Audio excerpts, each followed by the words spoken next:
we're getting into like some serious drama here. So, um, on a parallel thread, I'd like met someone and they said like if you come through Germany, stop by. And I said, okay, well, on my way to India, I'm gonna stop by Daimler headquarters and talk to them, and see if there's any kind of partnership that could be had. This is, I forget the exact. It's right before I gave the IAC talk, so that like it would be uh, that's how one could place it. Um, and I met with their engineering team, and I said, like, is there anything you guys like? What do you guys want? Like, is there, I'm trying to play cool here, even though like we desperately need some kind of partnership or we're screwed. Um, and they said, well, they're thinking about an electric smart car. So I was like, okay, if we were to do something, when would you want to see it? And I said, well, we've got like a delegation of Daimler executives coming through in January of 2009. And I think this was October or something like that. And I talked to JB, and like Drew and Scott and Vineet and a bunch of others. I was like, guys, we need to get a smart car, and we need to stuff a roadster powertrain into it, and make a custom battery, and it needs to work by the time the Daimler team comes here in January. Oh my god. Oh my. We can interview JB about it, and maybe he'd like add some additional color. So the problem was that there were no smart cars were not being sold in the U.S., but they were being sold in Mexico. So we sent someone to Mexico to just buy a smart car and drive across the border. So this is a gasoline smart car, so just with Mexican plates. So we went and bought a smart car in Mexico, drove across the border, and then literally put a roadster drive unit and modified battery pack in the smart car and had it working by January when the Daimler delegation came by. And I remember that being in that Daimler meeting, and man, they're like, why? Clearly they're quite grumpy that they even had to meet with us. They did not know we had this electric smart car, so they're grumpy that they had to meet with us, and we're clearly trying to get out of the room as quickly as possible. Yeah. And when we started off, made the mistake of starting off with PowerPoint, which immediately made them even grumpier because everything works in PowerPoint, and they've seen way too many PowerPoint slides, and they were like literally getting ready to they were going to just walk out from the PowerPoint presentation. I said, well, would you like to drive the car? They're like, well, what do you mean? It's like, well, we have an electric smart car. Do you want to drive it? Like you don't have an electric smart car. That's impossible. I'm like, yeah, it's just in the parking lot. You can go drive it. Actually, it was not only was a smart car, it was fucking sick. Like, this thing had a roadster powertrain in a smart car. The power to weight ratio of this thing was bananas. It's like you could pull wheelies in a smart car. Literally, if you Could it fly? yeah, you could lift the front wheels off the deck.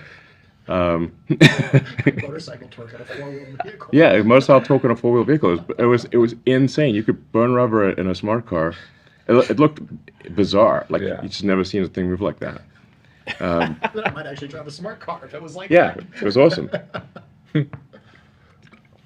Anyway, so we just blew their minds. Like, they're like, what? How is this? This is like, what impossible black magic have you figured out to have like an electric smart car? And it's like, well, we got one from Mexico 3 months ago, and we put a roadster powertrain in it and a modified battery pack, and you can still use the car. Like, the interior of the car was still fully usable, so we didn't like intrude on the interior space. And we're like, yeah, we can. And they're like, okay, well, this is pretty impressive.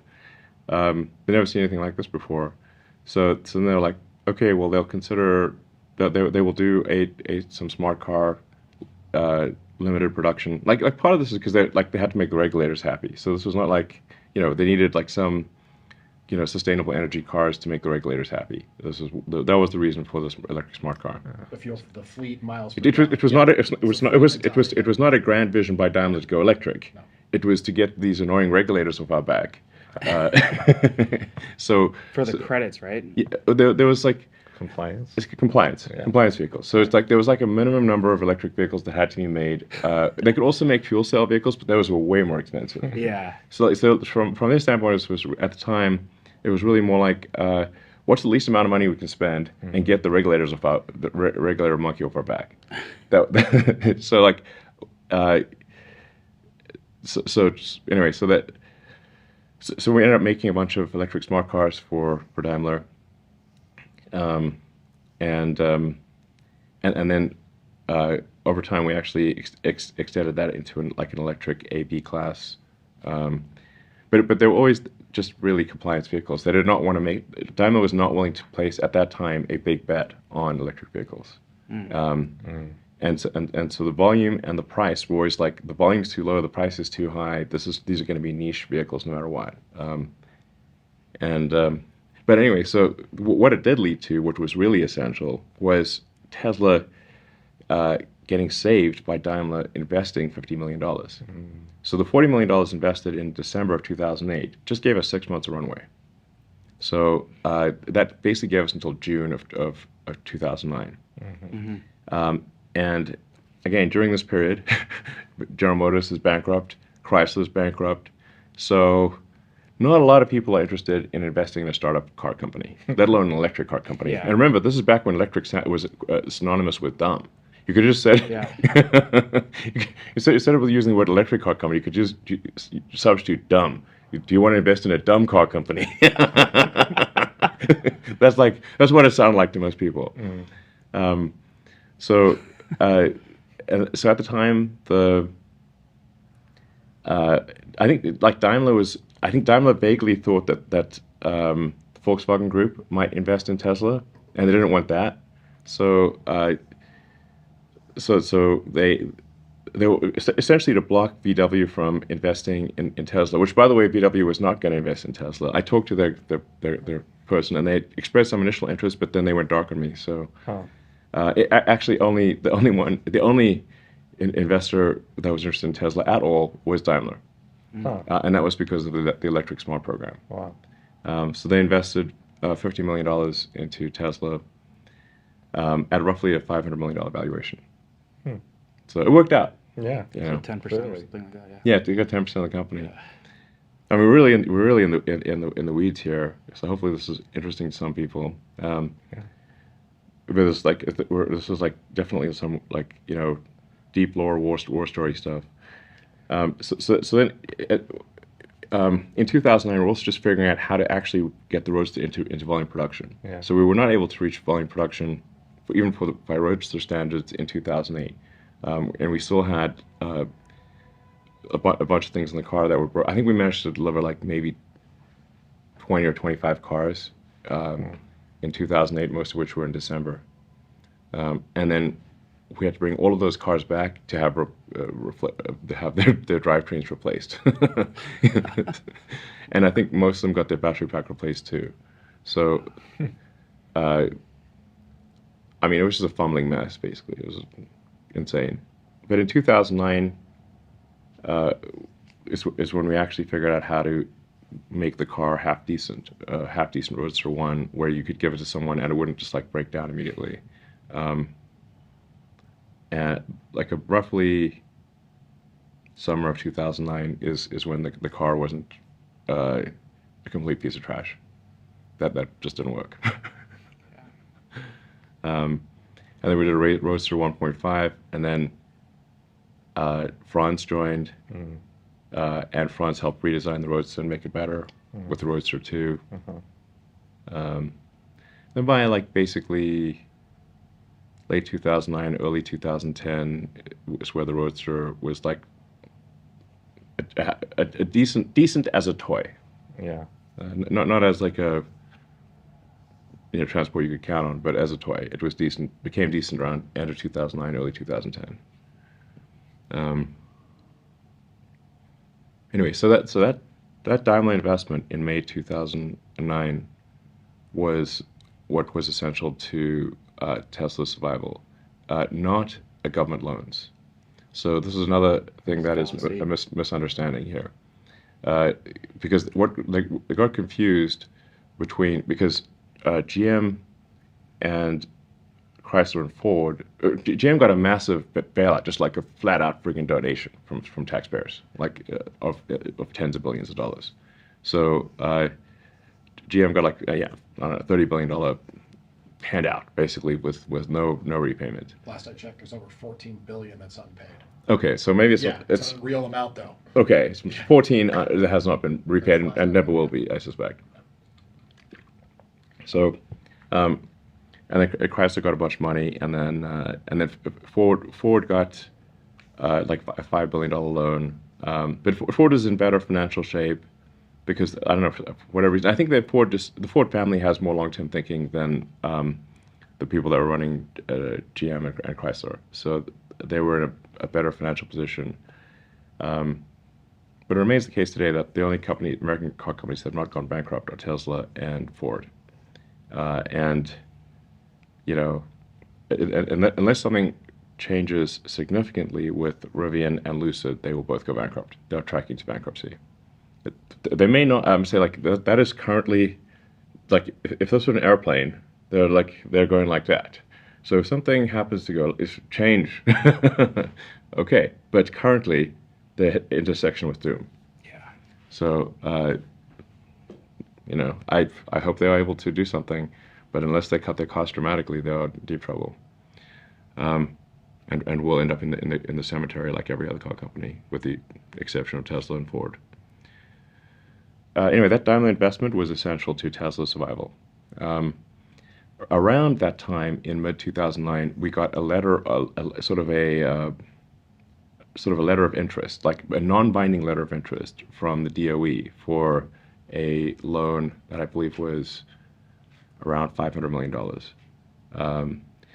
Now, that was not a loan where they just give you $500 million. That was one where you spend the money, you provide invoices. Those invoices are provided to DOE. They then refund you based on the audited expenses that you paid. It's not like lump sum type of thing. It's retroactive after you spend it. It's a reimbursement program. It's a loan reimbursement. Yeah. So there's nothing's given for free. Loan. It's a loan reimbursement. So it would not be possible to use that as advanced capital to make something happen. It can only be used to reimburse expenses that have already taken place with a 2 to 3 month lag. And the first disbursement, that letter of interest did not become an actual binding document until 2010.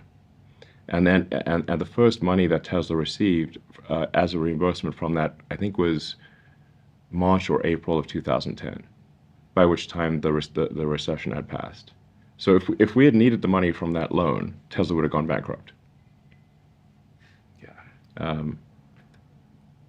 So the DOE loan, I think, was helpful as an accelerant, but it was not a life or death thing for Tesla. And ultimately, the constraints, the problem is that the DOE was second guessing our business plan and our execution. So we're like, well, we need to change the business plan because if we keep going in that direction, we're going to die. So we're going to go in that direction and in the non-death direction. And then you're explaining to someone at the DOE why you're changing the plan, and then they're like, but the plan is different. You need to stay to the plan. Like, well, if we stay to the plan, we're going to crash, and the company will die. And that's why we want to change the plan. But that's the plan. But that's the plan. And I'm like, okay, this is not good. And like, you know, with enough effort, we could actually get the DOE to agree to change the plan, but this was taking up a lot of bandwidth to be constantly convincing people at DOE that the new plan is better than the old plan. So after the IPO in 2010, we paid back the DOE loan. That's awesome. And we actually had to pay a penalty. There was an early repayment penalty. So we paid back the loan with interest plus a prepayment penalty. Like, taxpayers made money on the loan. Very important. Yeah. Taxpayers made money on the Tesla DOE loan. Whereas they're still $14 down on $14 billion down on GM. So. Another thing worth pointing out is none of the incentives, the EV incentives that exist, not one of them was obtained by Tesla. Not one of them. The $7,500 tax credit was General Motors.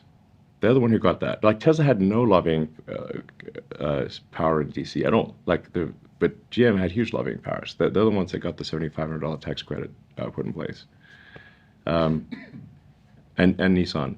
But we had basically no presence in DC. So, because yeah, I mean, you'll certainly hear like, oh, Tesla and tax credits. I'm like, okay, well, currently we don't have the $7,500 tax credit does not apply to Tesla, but it does apply to our competitors. So anyone who has not made any company that's accumulated production below 200,000 cars has a $7,500 tax credit, and Tesla does not because we've long ago exceeded the 200,000 car maximum. So Tesla is at a competitive disadvantage with respect to tax credits. That is quite significant when you're talking about, like, say, a $40,000 car and a $7,500 tax credit. That's like almost a 20% difference. So big deal. So Tesla is successful currently in spite of our competitors having materially greater tax advantages than Tesla. In spite of it, not because of it. If you eliminated all EV incentives tomorrow, Tesla's competitive position would improve significantly. I'll say that again. If you eliminated all tax credits, EV tax credits, Tesla's position would improve immediately. And Tesla did the purpose what the tax credits were for, right? To drive that innovation ramp. You guys just actually did it so fast that the competitors are still using it. Yeah. Well, when we started Tesla, gas was under $2 a gallon in California, and there were no tax credits. So it was not from the standpoint of like, hey, this is a great opportunity. I mean, when we started Tesla, I should be clear, like, it was with an expectation of success of less than 10%, and the same for SpaceX. Yeah. And who in their right mind would think that a car company would have anything more than a 10% probability of success if you've never built a car in your entire life before? And there've been guys. Yeah, there's only at the time you had GM, Ford, and Chrysler, and but the history of car companies is like there've been like over 1,000 car company startups in the United States, and they're all dead. So and with the 2008-2009 recession, GM and Chrysler also went bankrupt. So then the chances of survival are extremely tiny. Only a fool would start a car company with electric car company or a car company whatsoever and think that the probability of success was high. So my initial thought for both Tesla and SpaceX was that I'd take half the money from PayPal, and I'd waste half of it on two ludicrous ventures, one being a car company and a rocket company, and that would be dumb, and I'd just lose it all, and that'd be, but I'd still have $90 million left, so whatever, but in the end, I could like I said, the companies were like children to me. So like it was like so I gave the companies all the money that I had, and then I would have had no money at all if Tesla and SpaceX had not survived. I would have owed a lot of money and been personally bankrupt if Tesla and SpaceX had not survived. That hadn't happened, we still wouldn't have electric vehicles. Yeah, I think so. much. Tesla's. I mean, if you say, like, what is Tesla's fundamental value? It is to serve as an accelerant to sustainable energy. And if you say, like, but for Tesla, what would the world be like? In ways that, like, let's say you're looking at this from, the macroeconomic God standpoint, or like a civilization, or, The Sims or something, Like, what's the difference here? The difference between Tesla and not Tesla is how many years is sustainable energy accelerated. That is the fundamental good of Tesla. Yeah. And then there's also the autonomy thing, which is, I think, could also be very, very significant. It will be very significant. But I'd say, like, in the absence of there being a fundamental technology discontinuity in the form of electrification and autonomy, both of them together, I think a new car company cannot succeed. So now I'll tell you, like, actually the real reason that people should have been shorting Tesla, and perhaps why some of them were shorting Tesla, and the real reason that new car companies cannot succeed, or why it's very hard for them to succeed. And this was first told to me by this automotive investor when I was at Axel Springer headquarters getting a Golden Steering Wheel award, and this guy who's apparently like the best automotive investor in the world, comes up to me and like he's like, "Ha, I know why you're going to fail." I'm like, "Well, please tell me." I can think of several reasons. Tell me when I don't know. Yes, and he said he said that the car companies don't make any money on the new car sales. They make all of their money selling parts to cars to the existing fleet. Mm-hmm. So when the warranty runs out, like the life of a car before it hits the junkyard might be 20 years. Warranty is going to typically run out after 4 years, and there's a bunch of stuff that's not covered under warranty. So if you've got a steady state fleet, it means that 80% of your fleet is not under warranty. Mm. So you can sell high margin parts, replacement parts for the existing fleet, and you can sell your new cars at effectively zero margin. Mm. It's like a razors and blades thing. Yeah. Yeah. So you sell the razor for zero margin, Yep. and you sell the blades at high margin. So then this creates a massive barrier to entry for any new car company because you have no existing fleet. So the only way for a new car company to succeed is that does not have an existing fleet is to charge a lot more for your car than what others are paying, than competitors. And in order to charge a lot more, have people actually buy it, the product must be so compelling that people are willing to pay the premium above the alternative cars from the incumbent car makers. This is the only way. And I think without both electrification and autonomy, this does not succeed. So that is the only way to do it. You have to win on autonomy, and you have to win on electrification, and you have to make the product so compelling that it is worth paying the premium relative to the incumbent competitors. This is a very big deal. Yeah. Very, very big deal. So, yeah. I'm exactly that customer, by the way. I first test drove a Tesla in 2015. The acceleration and all that was cool. The electric was cool. But when I tapped the stick for Autopilot 1.0 and it locked on the on the road like rails, I went, "Holy shit, the future's here!" And went from a $4,000 car to, at the time, a fully loaded Model S, just opposite end of the spectrum. Mm-hmm. That exact angle was it, and that's gotten so many people Mm-hmm. that way. Yeah. No Autopilot, I probably still wouldn't be a Tesla owner. Yeah.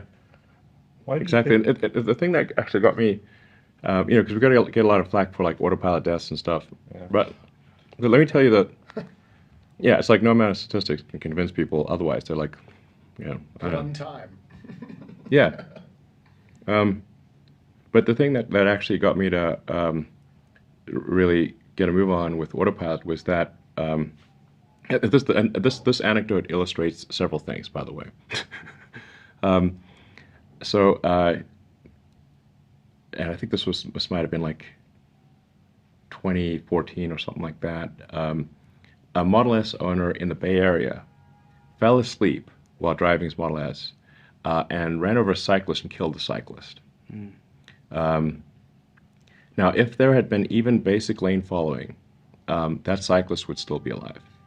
So I was like, man, if anything illustrates the importance of autopilot, it's this case here where that innocent cyclist would still be alive if that guy that fell asleep had autopilot or any kind of like lane following, even basic lane following. The car would not have veered off the road and killed the cyclist. Mm-hmm. So I was like, we got to get a move on here. This is a real safety issue. So that's part of what really encouraged me to like, we need to go make this happen as quickly as possible. But there's more to the story. The guy that ran over the cyclist did not internalize responsibility for himself. He said the problem was he blamed it on Tesla, and said he fell asleep because of the new car smell. Awesome. I'm not making this up. You can literally search the court records, and he got a lawyer. Okay, amazingly, got a lawyer to represent him and file a lawsuit against Tesla, saying it's not his fault he ran over the cyclist. It's because of the new car smell that put him to sleep. Now, obviously, when this got before the judge is like, that's ridiculous, case dismissed. But this just gives you some sense of both the importance of autopilot and generally people's unwillingness to internalize responsibility. Car smells. Yes. You know, people should pay extra for that, actually, Yeah. don't they? Yeah, I mean, he actually had the Price nerve tag to, goes to up. engage a lawyer and file a lawsuit. And you're like, wow, That's it's in the court records. yeah. And you're like, okay, dude, maybe it's not. Maybe it's you. The judge like, it's you. Okay. Take responsibility for your actions. So, anyway, yeah. So that's why I think like unless some new car company is able to solve autonomy and electrification and make a product that's extremely compelling and reach volume production where with a cost of goods where the cost of the car is low enough that you can charge a price where you don't exceed the affordability limit of people. Like a number of times I've had this conversation with like rich investors on Wall Street. Is crazy because there are two factors at play. One is value for money. The other is fundamental affordability.